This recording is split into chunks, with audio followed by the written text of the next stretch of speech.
अगर आप घर में आज भी बेटा खाना बना रहे हो, झाड़ू लगा रहे हो, बर्तन साफ कर रहे हो, पूरा समय आप ये सब कर रहे हो, या कोई मेहमान आता है तो मम्मी जी बैठा देती है इनके लिए चाय बनाओ, ये करो, ऐसा करो, वैसा करो, तो मना करना पड़ेगा। आपका कंपटीशन उन लोगों से है जो सुबह शाम दिन रात सिर्फ बैठ के पढ़ रहे होंगे, सबसे बेहतरीन टीचर से, सबसे बेहतरीन मटेरियल से। पर हर इंसान को अपने हिस्से की लड़ाई खुद ही करनी पड़ती है। अब आपके हिस्से की लड़ाई क्या बची है? अब आपके हिस्से की लड़ाई बची है टू से नो।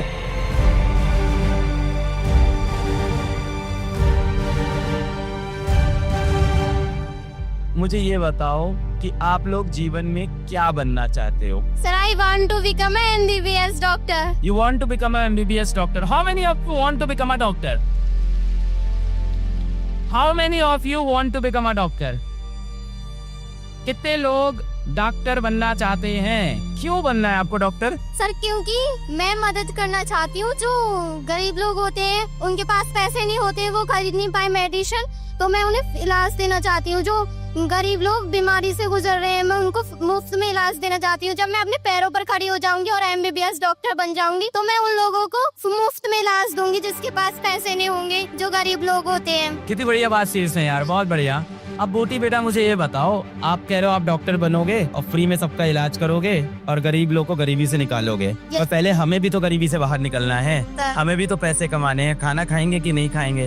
अब सारा मरीज को फ्री में देखेंगे और दवा भी फ्री में देंगे तो लाएंगे कहाँ से पैसा? नहीं सर, जो ज्यादा गरीब होंगे, जो जिनकी परेशानी कुछ ज्यादा ही डिफिकल्ट होगी, कि हमें लगेगा कि हम उसकी मदद करें, तो सर हाँ, जितना मेरे से होगा तो मैं करूंगी। तो this is the first reason, ये सबसे बड़ा कारण है। तो आप डॉक्टर सिर्फ इसलिए बनना चाहते हो ताकि आप दूसरों की मदद कर पाओ। इस चीज पे आप एकदम क्लियर हो। अब मेरा अगला सवाल है बूटी से भी, और वो सारे बच्चे जो डॉक्टर बनना चाहते हैं हाथ उठाएं। सभी लड़कियां जो डॉक्टर बनना चाहती हैं हाथ उठाएं। डॉक्टर कैसे बनेंगे? डॉक्टर सर पहले मैं 11th में बायो लूंगी, फिर नीट की तैयारी करूंगी। सर 11 से तैयारी करेंगे। अच्छा, क्या होता है नीट में, क्या आता है, कुछ पता है? हाँ क्या सर, नीट जो है एक एग्जाम है जिसको क्लियर करने के बाद हमें एक डिग्री मिलती है MBBS की, और फिर उसमें इंटर्नशिप होती है। उसमें सिखाया जाता है कि कैसे मरीज को देखना है, कैसे। किस क्लास में हो आप? मैं 10 में। इसको बहुत पता है 10 के हिसाब से, ताली बजा दो, बहुत बढ़िया। एक चीज मैं बोलूंगा, अगर आप घर में आज भी बेटा खाना बना रहे हो, झाड़ू लगा रहे हो, बर्तन साफ कर रहे हो, पूरा समय आप ये सब कर रहे हो, या कोई मेहमान आता है तो मम्मी जी बैठा देती है इनके लिए चाय बनाओ, ये करो, ऐसा करो, वैसा करो, तो मना करना पड़ेगा। हो नहीं पाता है ना, ये मना करना पड़ेगा। अगर आप सोच रहे हो हम दोनों चीज करेंगे और काम बन जाएगा, तो भाई वहाँ शहर में वो लड़कियां बैठी हैं जो दिन भर पढ़ाई कर रही हैं, सारा उनके पास मटेरियल है, कोई घर का काम नहीं, सुबह से शाम पढ़ रही हैं, और वो ऐसे घरों में पढ़ी हैं जहाँ पढ़ने का बहुत माहौल था। हम लोग तो जिन घरों से आते हैं वहाँ पढ़ाई का शायद इतना माहौल होता है कि नहीं होता, शायद उतना माहौल कुछ लोग के घर में होगा, कुछ के घर में नहीं होगा। आप में से अधिकतर के जो माँ बाप भी होंगे, अभिभावक होंगे, शायद इतने पढ़े लिखे नहीं होंगे, पर आपको पढ़ाना चाहते हैं। ये भी अपने आप में एक बड़ा बदलाव है कि आपको भेज रहे हैं यहाँ पे पढ़ने के लिए। ये तो है, देखो आप खुशकिस्मत तो बहुत हो, आप ये मत सोचना आप बदकिस्मत हो, आप लोग बहुत खुशकिस्मत हो कि कम से कम आपके माँ बाप आपको स्कूल भेज रहे हैं, आपको पढ़ाना लिखाना चाह रहे हैं, चाहते हैं कि आप जीवन में पढ़ लिख के कुछ बन जाओ। आप इस चीज में बहुत खुशकिस्मत हो, क्योंकि आज भी ऐसी बहुत सी लड़कियां हैं जो गाँव में बैठी हैं जिनके माँ बाप आज भी स्कूल भेजना नहीं, तो आप इतने तो खुशकिस्मत हो कि आपको स्कूल तक तो भेज दिया है। पर हर इंसान को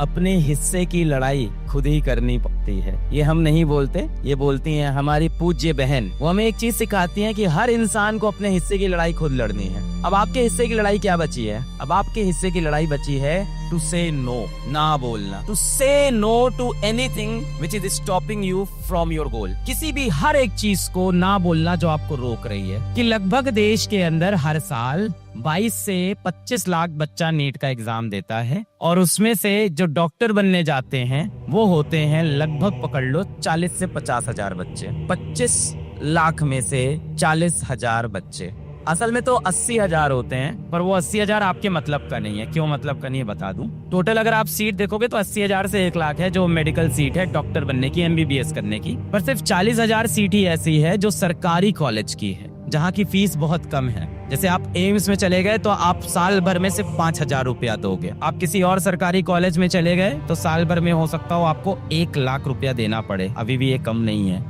किसी मेडिकल कॉलेज में 2 लाख रुपए भी हो सकती है। पर आप अगर शुरुआत के 40,000 में नहीं आए और आप सोचते हो कि मैं चलो 1 लाख में भी पहुंच गई तो मैं डॉक्टर बन जाऊंगी। जिन घरों से हम लोग आते हैं, मैं भी ऐसे घरों से आता था, बहुत मुश्किल है, असंभव है। क्यों असंभव है? कितना पैसा लगता है प्राइवेट कॉलेज से एमबीबीएस करने के लिए, डॉक्टर बनने के लिए? 1 करोड़, सही बता रहे हैं ये, 1 करोड़ से 1.25 करोड़ रुपए लग जाते हैं एमबीबीएस करने में। और इसमें सिर्फ कॉलेज की फीस है। वहाँ जाके आप रहेंगे, कहीं दूसरे शहर में खाएंगे पिएंगे, काफी चीजें आप और करेंगे। तो क्या आपके घर में 1.25 करोड़ रुपए है? क्या 1 करोड़ रुपए है कि आपको भेज सकते हैं? वो नहीं है। तो इसका मतलब हमें 25 लाख में से कहाँ पे आना होगा? 40,000 में। अब आप समझो उसके लिए होगा बहुत ही खतरनाक कंपटीशन, होगा कि नहीं होगा?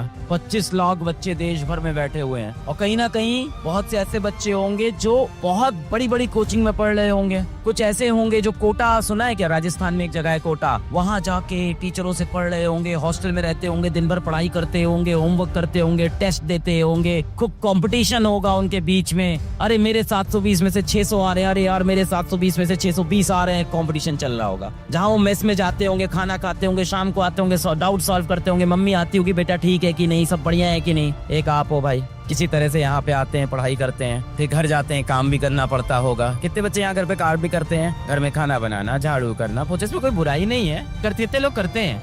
अब आप सोचो, आप यहाँ पे घर का काम भी संभालोगे, आप यहाँ पे पढ़ाई भी संभालोगे, और आपका कंपटीशन उन लोगों से है जो सुबह शाम दिन रात सिर्फ बैठ के पढ़ रहे होंगे, सबसे बेहतरीन टीचर से, सबसे बेहतरीन मटेरियल से। अब इस 40,000 में आना और ज्यादा कठिन हो चुका है। अगर आपकी चीजें नॉट सो गुड चल रही है तो आपको पता है कि कहीं ना कहीं कमी आपके अंदर रह जा रही है। अब आप क्या कर सकते हो? देखो, जीवन में जब भी आपसे गलती हो, आपके अंदर कमी रह जाए, तो 2 रास्ते होते हैं। या तो आप लगातार गिले शिकवे रखो खुद से खुद को कोसते रहो, और हम सब ये सब करते भी बहुत है। आप भी रोज रात को 10 बजे 11 बजे क्या करते हो? खुद को कोसते हो। हर रात जब काला अंधेरा होता है तभी आपके अंदर से गिल्ट आता है कि मैं यार कितना बदमाश हूँ, मैं कितना बेकार बच्चा हूँ जो अपनी ईमानदारी से अपनी ड्यूटी नहीं निभा रहा है, और हर रात आप खुद को कोसते हो। तो बेटा एक बात समझ लो, दुनिया में आपको कोसने वाले बहुत लोग हैं, उनमें से एक आप खुद मत बन जाओ। दुनिया वैसे भी आपको माफ नहीं करने वाली, दुनिया बहुत कठोर है। पिछले साल आपका नीट का एग्जाम नहीं निकला, इस बात को अपने दिल से अब आपको निकाल देना होगा। खुद को यार खुद से माफ कर दो।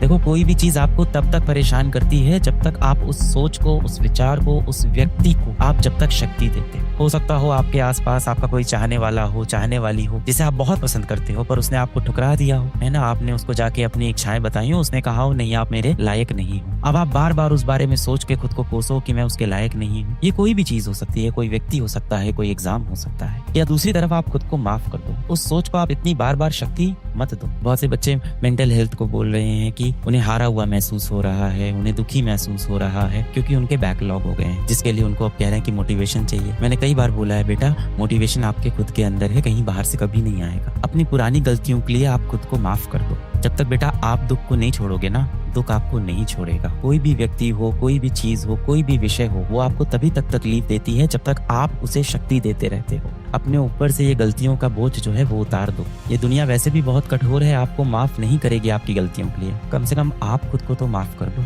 इतने तो समझदार आप हो गए हो। पॉजिटिव रहना है, एकदम पॉजिटिव रहना है। जो हमें अचीव करना है सिर्फ उसके बारे में सोचना है। जो बीता हुआ कल है, जो बीता हुआ अतीत है, इस अतीत के बोझ को अपने दिल से उतार दो कि पिछले साल नीट नहीं निकला था। इस अतीत के बोझ को अपने दिल से उतार दो कि पिछले 1 महीने मैंने सही से पढ़ाई नहीं की है। आगे आने वाला समय बहुत उज्जवल, बहुत अच्छा होने वाला है। आप लोग को बहुत डर लगता है कि अगर मेरा नीट नहीं निकला तो मैं क्या करूंगा जीवन में, क्या होगा। क्यों सोचना है इस बारे में? सर सीट्स बहुत कम है, लगभग 40,000 ही सरकारी सीट है, जनरल कैटेगरी की और कम सीट्स होंगी। मैं बार बार बोलता हूँ, आपको कितनी सीट चाहिए बेटा? आपको सिर्फ 1 सीट चाहिए उसमें से।